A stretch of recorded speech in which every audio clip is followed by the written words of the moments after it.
Roatán, una isla conocida por sus aguas cristalinas, sus playas y el movimiento constante de turistas que llegan buscando tranquilidad en el Caribe hondureño. Pero durante la noche del 7 de enero del 2024, algo ocurrió en la isla que cambiaría para siempre la vida de 3 familias. 3 mujeres desaparecieron. Sus nombres eran Dione Beatriz Solórzano, Nikendra McCoy y María Antonia Cruz. Al día siguiente, 8 de enero, sus cuerpos fueron encontrados dentro de un vehículo abandonado en una propiedad privada del sector Freshay, en Roatán. Lo que inicialmente parecía una desaparición terminó convirtiéndose en una investigación por un triple crimen.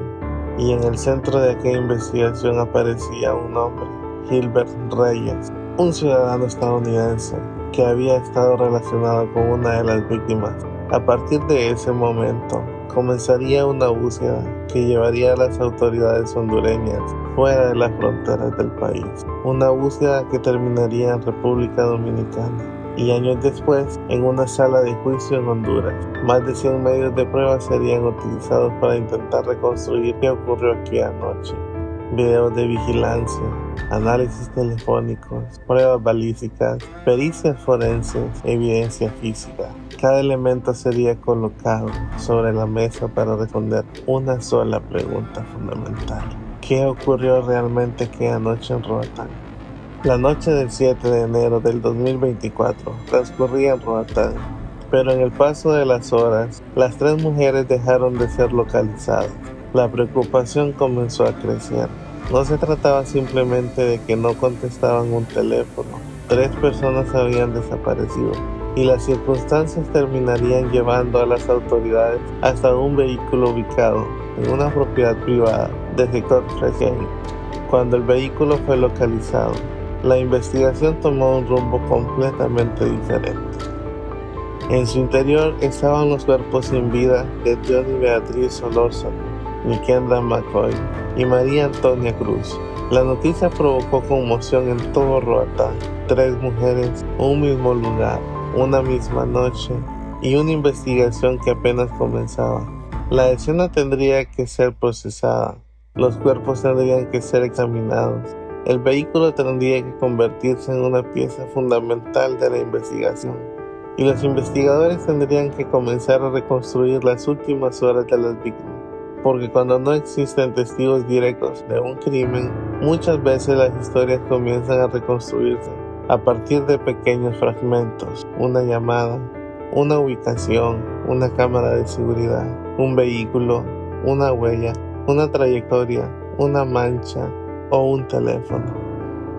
Y en este caso, con el paso del tiempo, las autoridades aseguraron haber encontrado una secuencia de evidencias que colocaban a Gilbert Reyes junto a 3 víctimas que antes y durante y después de los hechos estuvieron juntos. Pero antes de llegar a esa conclusión, había una pregunta todavía más importante. ¿Quién era Gilbert Reyes? ¿Y qué relación tenía con una de las mujeres asesinadas?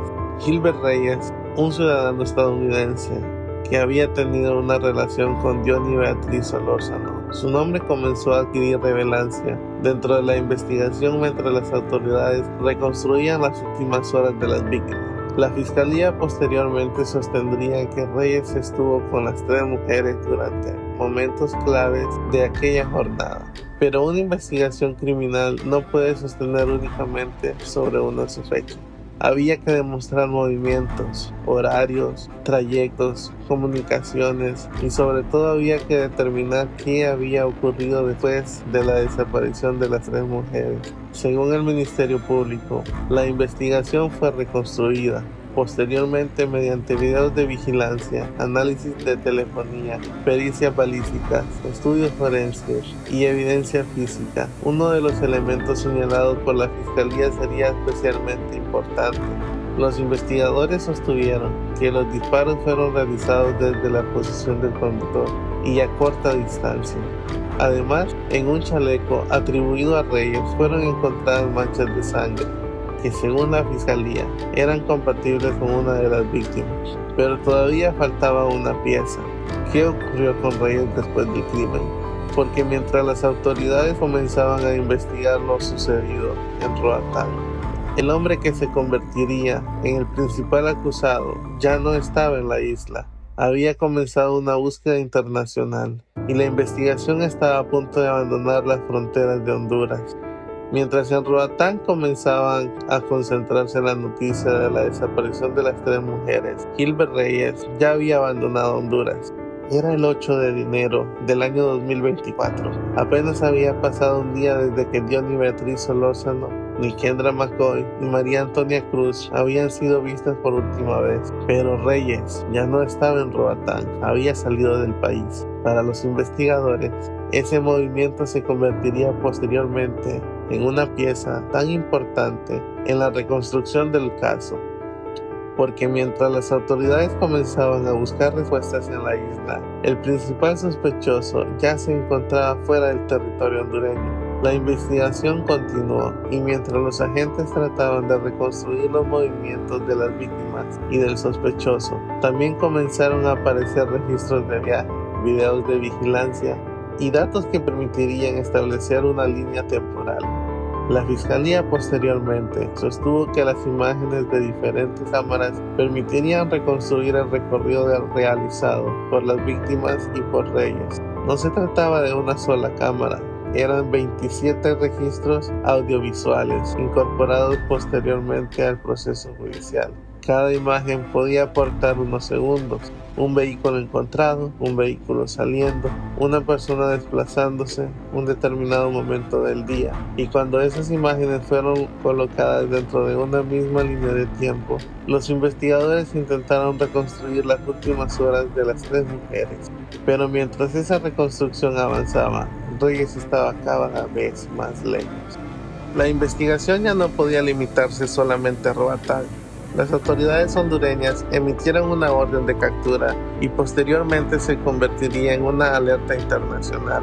El nombre de Gilbert Reyes comenzó a circular fuera de Honduras. El caso había dejado de ser únicamente una investigación local. Ahora había que localizar a un hombre que había abandonado el país después de un triple crimen. Y finalmente la búsqueda dio resultado. El 29 de marzo del año 2024, Gilbert Reyes fue detenido en República Dominicana después de que las autoridades internacionales actuaran a partir de la orden de captura existente en su contra. Pero capturarlo era solamente parte del proceso. Todavía había que conseguir que regresara a Honduras. El Estado hondureño presentó formalmente la solicitud de extradición ante las autoridades dominicanas y después de completar los procedimientos correspondientes, Reyes fue entregado a Honduras el 23 de julio del año 2024. La persona que había salido de Roatán meses antes regresaba ahora al país, pero esta vez no como un hombre que abandonaba una isla. Regresaba como un acusado de haber participado en la muerte de 3 mujeres. Reyes llegó a Honduras bajo custodia.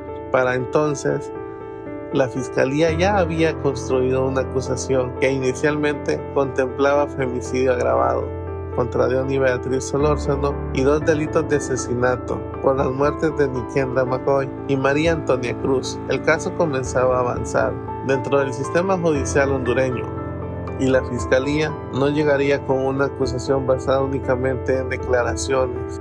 Las autoridades informaron que habían reunido decenas de elementos probatorios. Entre ellos habían testimonios, informes de autopsia, videos de vigilancia, registros de viajes, inspecciones de la escena, análisis telefónico y estudios balísticos.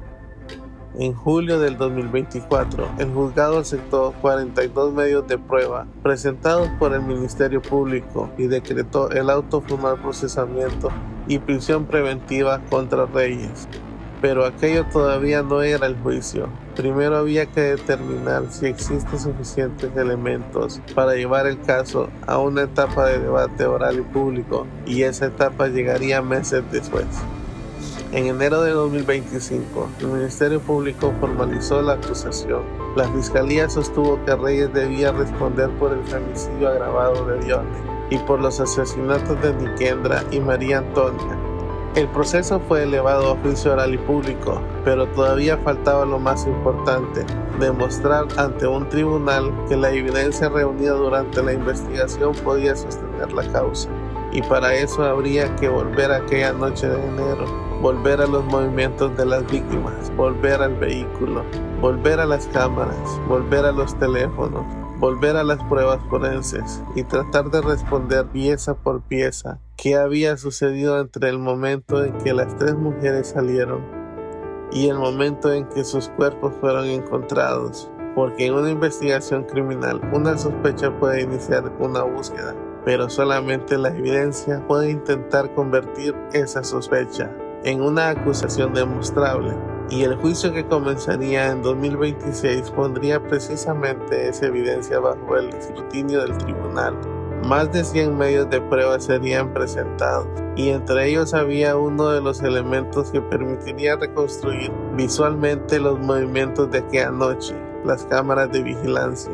Pero antes de llegar a ellas, había que entender que encontraron los investigadores cuando localizaron el vehículo, porque ahí comenzaría otra parte fundamental de esta historia, la evidencia física. Y sería esa evidencia la que llevaría la investigación desde las calles de Roatán hasta el laboratorio forense.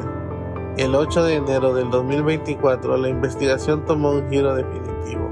Las 3 mujeres habían sido reportadas como desaparecidas, pero ahora los investigadores tenían que responder una pregunta más difícil.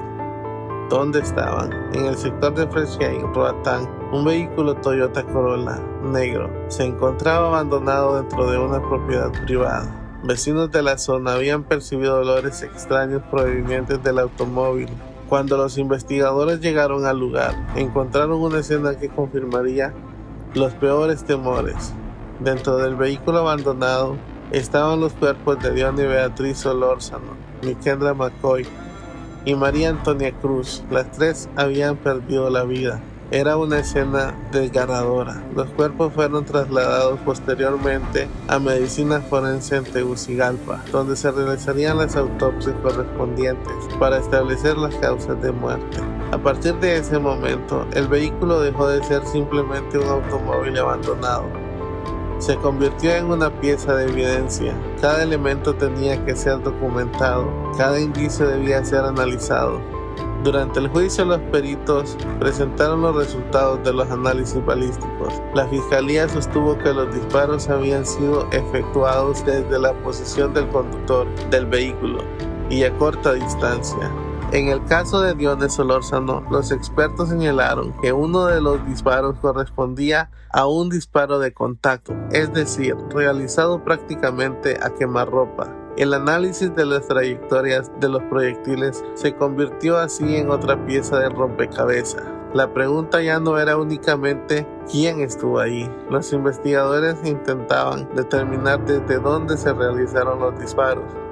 Y esa distancia es fundamental en una investigación criminal, porque una cosa es demostrar que una persona estuvo en el lugar y otra muy diferente es demostrar qué posición ocupaba dentro de ese lugar cuando ocurrió el crimen.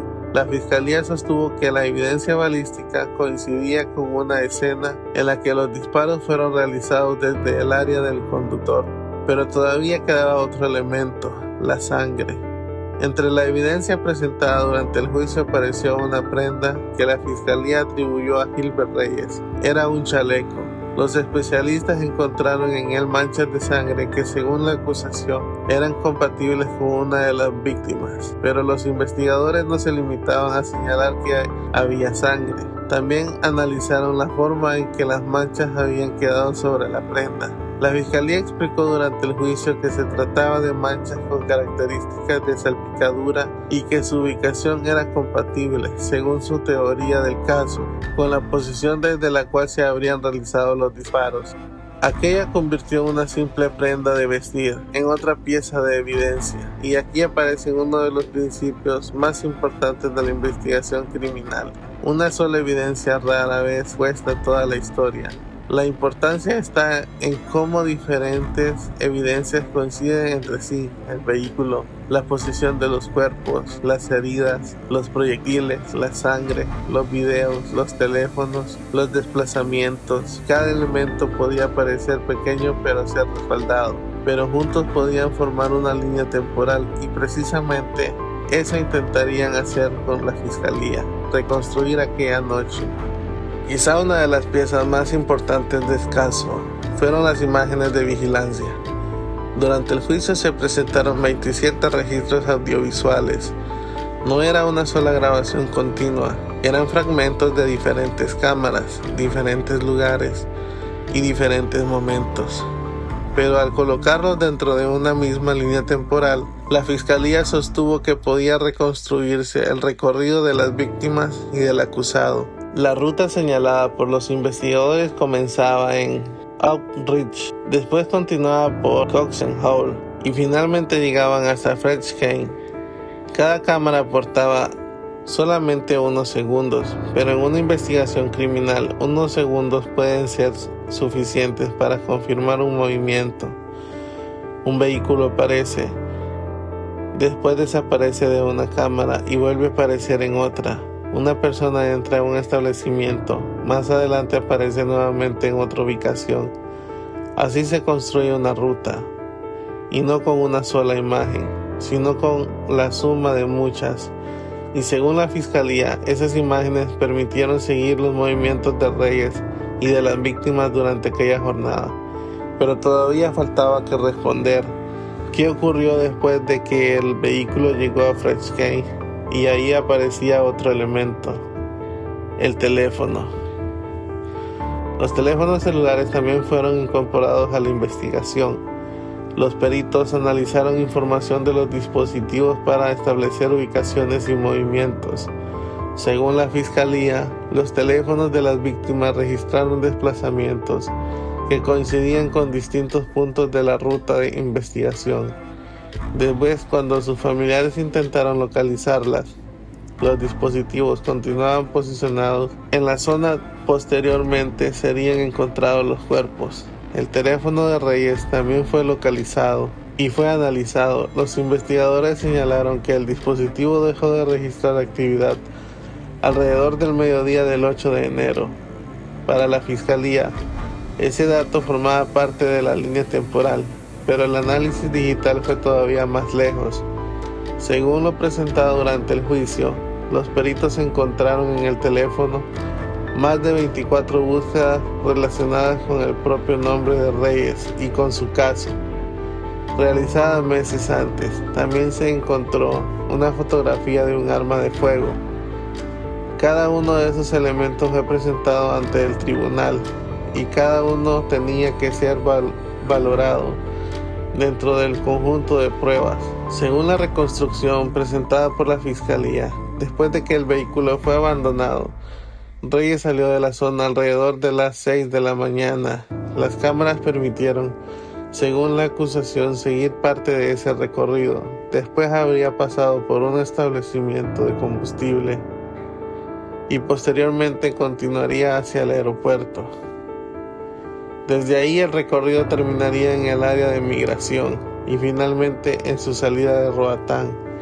Para los investigadores, aquella secuencia era fundamental porque permitía conectar los dos momentos separados, antes y después del crimen. Primero estaban las víctimas y después aparecía el vehículo y posteriormente aparecía Reyes abandonando la isla. Pero una vez más, hay que recordar algo: la fiscalía estaba presentando su teoría del caso y el tribunal quien debía valorar las pruebas y determinar la responsabilidad penal, y esa decisión llegaría después de un juicio en el que se presentarían más de 100 medios de prueba. La historia estaba entrando en una etapa definitiva. Ya no se trataba solamente de investigar, ahora había que demostrar. El juicio oral y público comenzaría en abril de 2026. La acusación incluía inicialmente el femicidio agravado de Diony Beatriz Solórzano y los asesinatos de Nikendra McCoy y María Antonia Cruz. La fiscalía anunció una carga probatoria superior a 100 medios de prueba, testimonios, documentos, pericias, videos, análisis telefónicos, huellas, balística, evidencia física. Todo sería presentado ante el tribunal. Durante las semanas siguientes, la sala de juicio se convirtió en el lugar donde se intentaría reconstruir aquella noche una y otra vez, desde diferentes ángulos, con diferentes especialistas, con diferentes tipos de evidencia, y finalmente llegó el momento de escuchar las conclusiones. La fiscalía había presentado su teoría. La defensa había tenido la oportunidad de controvertir la acusación y ahora el tribunal tenía que decidir. 3 mujeres habían muerto, 3 familias esperaban una respuesta y un hombre enfrentaba la posibilidad de pasar décadas en prisión, y el siguiente paso sería el fallo del tribunal. Después de semanas de juicio, después de más de 100 medios de prueba, después de escuchar testimonios, peritajes, análisis de telefonía, evidencia balística y revisar registros de vigilancia, llegó el momento que las familias habían esperado durante más de 2 años. El 19 de mayo del año 2026, el Tribunal de Sentencia en Roatán emitió su fallo. Gilbert Reyes fue declarado culpable por 3 delitos de asesinato, en perjuicio de Diony Beatriz Solórzano, Nikendra McCoy y María Antonia Cruz. El tribunal había recalificado el delito de femicidio agravado, que originalmente formaba parte de la acusación, y estableció finalmente los 3 hechos como delitos de asesinato. La noticia recorrió todo Honduras, pero detrás de los tribunales habían 3 familias que habían esperado una respuesta desde enero de 2024, porque un fallo judicial puede cerrar una etapa del proceso, pero no puede devolver una vida, no puede borrar una ausencia, no puede hacer que una madre vuelva a escuchar la voz de su hija, ni puede devolver a una familia los momentos que quedaron interrumpidos. El Código Penal hondureño establece para el delito de asesinato una pena de entre 20 y 25 años de prisión por cada hecho. Al tratarse de 3 delitos, el Ministerio Público informó que Reyes podría enfrentar una pena acumulada entre 60 y 75 años de cárcel. La Fiscalía había solicitado una condena severa, mientras que la defensa había planteado la aplicación de las penas mínimas. Pero más allá de los números, había algo que ya no estaba en discusión. El tribunal había declarado culpable a Gilbert Reyes por la muerte de las 3 mujeres. El caso, que comenzó con una desaparición, continuó con un vehículo abandonado, que cruzó fronteras, que llevó a una captura en República Dominicana, que terminó con una extradición y que posteriormente llegó a una sala de juicio, donde acabaría alcanzando su punto decisivo. Quizá nunca podemos saber exactamente qué pasó por la mente de cada persona durante aquella noche, pero sí podemos recordar lo que ocurrió después. 3 mujeres fueron asesinadas. Una investigación comenzó. La evidencia fue reunida. Un sospechoso fue localizado fuera del país. Fue extraditado. Y después de un juicio, un tribunal emitió un fallo condenatorio. Hoy los nombres de Diony, Nikendra y María Antonia deben permanecer por encima de cualquier otro nombre en esta historia, porque ellas no fueron solamente las víctimas de un expediente. Fueron 3 mujeres que tenían una vida, y mientras sus familias continúen recordándolas, sus nombres seguirán siendo mucho más que una parte de una investigación criminal. Serán parte de la memoria de quienes las conocieron en vida. Si llegaste a este momento, en Dossier 504, creemos que las historias criminales pueden contarse de una manera diferente, con investigación, con contexto, con respeto y sin olvidar nunca a las víctimas. Si quieres acompañarnos en los próximos casos, puedes suscribirte al canal. Esto fue Dossier 504. Gracias por acompañarnos y sobre todo, que los nombres de las víctimas nunca sean olvidados.